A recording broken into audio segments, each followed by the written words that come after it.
Nominate a family that you think is deserving of the exterior home makeover.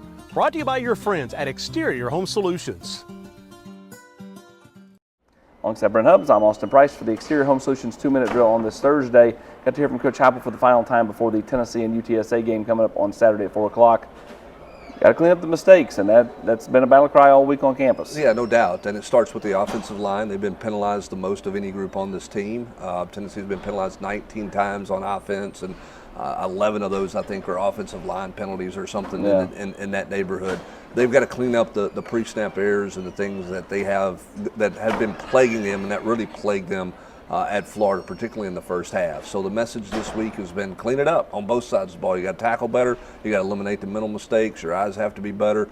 Just got to go play better in general, Austin. That's the bottom line. You asked about Gerald Mincy and Cooper Mays. They were also asked about Danico Slaughter. Where are we at on the injury front or the semi-suspension front? I mean, I think Gerald Mincy is going to be back and available, and I think he'll play. I think he'll rotate with Jeremiah Crawford at right tackle. I don't think you'll just see him on special teams. I think he will play offensive snaps.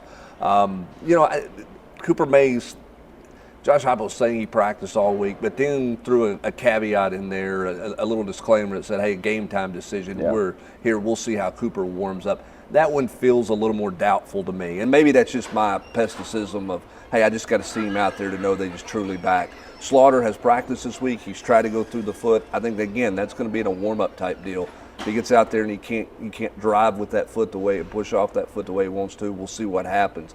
They fully expected him to play last week. He expected to play last week, but he just couldn't go on Saturday. He has pushed through some pain in practice on the practice field this week.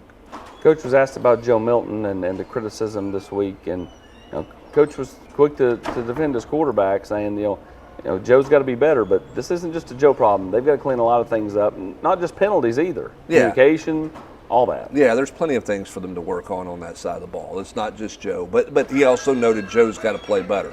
Everybody knows that, and but he's got to have help around him. The one thing Joe hasn't shown the ability to do is to mask other mistakes on the offensive side the way Hendon could with his legs get out of trouble. And with that being the case, you do have to play better around Joe. You probably have to play cleaner around Joe than you had to play around Hendon. That doesn't mean Joe's bad.